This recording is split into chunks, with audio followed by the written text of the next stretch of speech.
नमस्ते दोस्तों, आप कैसे हैं? खैर आप सभी अच्छे होंगे।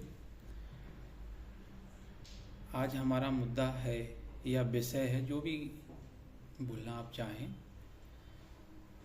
तो वो विषय है सरकार सरकारी परीक्षाएं, बोले तो सरकारी एग्ज़ाम। लाखों बच्चे जो हैं सरकार सरकारी एग्ज़ामों ये सरकारी भर्ती परीक्षाओं की तैयारी करते हैं, चाहे वो यूपीएससी हो, एमपीपीएससी हो, बैंक हो, रेलवे हो, जो भी हो। तो सालों साल हम तैयारी करते जा रहे हैं, उस समय निकल जाता है और जिनमें से मुट्ठी भर लोग पास हो पाते हैं, बाकी जो बचते हैं भगवान जाने उनका क्या होता है, उनकी अपनी समस्याएं हैं। आज इसी विषय पे हम चर्चा करने वाले हैं कि आज के समय में युवाओं को क्या करना चाहिए। मेरी तरफ से ये मैं बोलूं या हमें किस दृष्टिकोण में जाना चाहिए।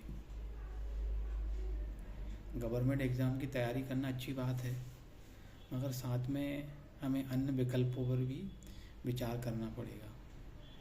अन्य विकल्प जैसे आप मान लो यूपीएससी की तैयारी कर रहे हैं, एमपीपीएससी की तैयारी कर रहे हैं, तो आप मैथ्स या आपका साइंस बैकग्राउंड है या किसी का कॉमर्स है या किसी का जो है जो भी विषय है, तो मैं ये कहना चाहूँगा कि हम अपनी पढ़ाई को, मतलब हमारी पढ़ाई भी ना छूटे और दूसरा हम अपने एग्ज़ाम को भी प्राप्त कर लें। अगर एग्ज़ाम हमें मान लो हम एमपीपीएससी की तैयारी कर रहे हैं और हमारा एग्ज़ाम नहीं निकल रहा है, तो हमें अन्य विकल्पों की तरफ भी ध्यान देना पड़ेगा। इससे होगा ये कि हमारा जो हमारी ऊर्जा है वो बनी रहे, वो सही चीज़ों में वो उपयोग होती रहे। हम अगर एक ही एग्ज़ाम में बैठ जाएंगे, नहीं मुझे एमपीपीएससी पास करना है, यूपीएससी पास करना है या रेलवे पास करना है, और मान लो एग्ज़ाम में कुछ नंबर कम आ रहे हैं, कहीं ना कहीं हमारी कमी है, और फिर जब एग्ज़ाम पास नहीं होता है तो ना हम इधर के रहते हैं ना उधर के रहते हैं, तो समस्याएं बढ़ती हैं। और समस्याएं तब बढ़ती है जब हम दूसरे शहरों में, सपोज़ कर हम दिल्ली में तैयारी कर रहे हैं, घर वाले पैसे भेज रहे हैं, भेजते जा रहे हैं, 5-6 साल हो गए, रिजल्ट ज़ीरो। तो सबसे ज़रूरी ये है कि हमें अन्य विकल्पों पर भी तैयार, मतलब अन्य विकल्प जो हैं उनके ऊपर भी हमें विचार करना होगा। साथ में वो जो नए विद्यार्थी हैं जो एग्ज़ाम की तैयारी करना चाहते हैं, कोई सी भी एग्ज़ाम की तैयारी, चाहे रेलवे, बैंक हो, जो भी हो, और साथ में एक बैलेंस बना के चलें। बैलेंस बनाने से ये होगा कि हमारे ऊपर जो है मानसिक भार, मानसिक चिंताएं वो नहीं होंगी। मान लो हमसे बैंक का एग्ज़ाम नहीं निकल रहा है,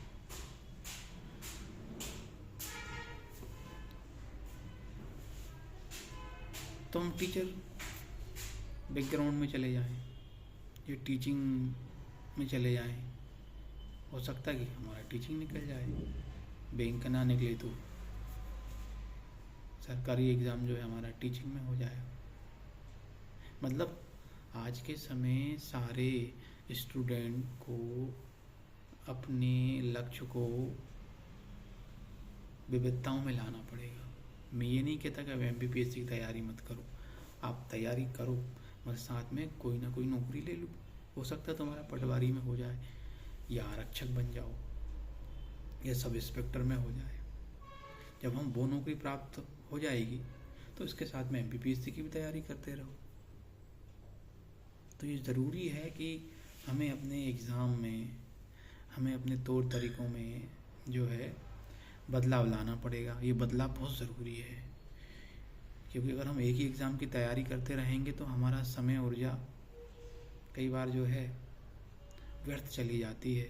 जैसे लाखों युवा हैं जो एक एग्ज़ाम की तैयारी करते रहते हैं, उस समय निकल जाता है तो बाद में परेशानी बहुत बढ़ती है। हर व्यक्ति को सरकारी नौकरी चाहिए, सरकारी नौकरी, और सभी को सरकारी नौकरी नहीं मिलती है। तो ज़रूरी ये है कि जब एग्ज़ाम ना निकल रहा हो तो हमें रास्ते तलाशने चाहिए, और रास्ते तलाशने से होगा ये कि हमें कई चीज़ें समझ में आएंगी। अगर आपको ऐसा लग रहा है कि यार मैं कोई बिज़नेस करना चाहता हूँ, तो आप बिज़नेस कर लीजिए, बिज़नेस में चले जाइए। एक अपना छोटा सा बिज़नेस स्टार्ट करें, एक छोटा सा स्टार्टअप स्टार्ट करें। उससे ये होगा कि आपकी अर्निंग आने लग जाएगी। अगर आपको ये लग रहा है कि मुझे तैयारी भी करनी है, तो अपने बिज़नेस पे को भी ध्यान में रखते हुए भाई उसको भी समय दें और अपने एग्ज़ाम को भी समय दें।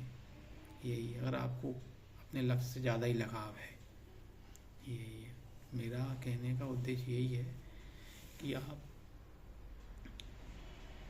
अपने लक्ष्य को भी प्राप्त करें। अगर लक्ष्य में अड़चन आ रही है तो कहीं ना कहीं हमारी पढ़ाई में कहीं ना कहीं कमी है, कंपटीशन इतना है। तो ये है कि रास्ते तलाशें। MPPSC की तैयारी कर रहे हैं, हो सकता है तो हमारा पटवारी निकल जाए या आरक्षक निकल जाए, तो वो नौकरी ले लें, साथ साथ में MPPSC की तैयारी कर लें। हम एम्स की तैयारी करते हैं, मेडिकल की तैयारी करते हैं, भर्ती परीक्षाओं की। मान लो ना हो रहा हो तो हम मेडिकल में जैसे कि प्री एग्रीकल्चर टेस्ट की भी तैयारी कर। नहीं, आप ये सोचोगे नहीं मुझे डॉक्टर ही बनना है, ऐसा नहीं। ये बहुत से विद्यार्थी चाहते हैं कि नहीं मैं डॉक्टर ही बनूँ, ऐसा नहीं है। मान लो एग्ज़ाम पास ही नहीं हो रहा है तो आप इधर के भी ना रहें और ना इधर के रहें। तो ज़रूरी है कि मेडिकल फील्ड से रिलेटेड जो भी हैं सारे एग्ज़ाम में आप फॉर्म फिल करें, जहाँ मिल जाए वहाँ आप जो है उस लक्ष्य को प्राप्त करें। मान लो मेडिकल में नहीं हो रहा है, आप डेंटिस्ट में चले जाएं। डेंटिस्ट में नहीं हो रहा है तो केमिस्ट में चले जाएं, या एग्रीकल्चर प्री एग्रीकल्चर का टेस्ट दें, तो हो सकता है एग्रीकल्चर में तुम चले जाओ। तो कुल मिला के ये है कि हमें कुछ ना कुछ मिलना चाहिए, जो हमारी ऊर्जा है वो नष्ट ना हो। तो मेरे आज के युवाओं से ये कहना है कि कुछ ना कुछ मिले।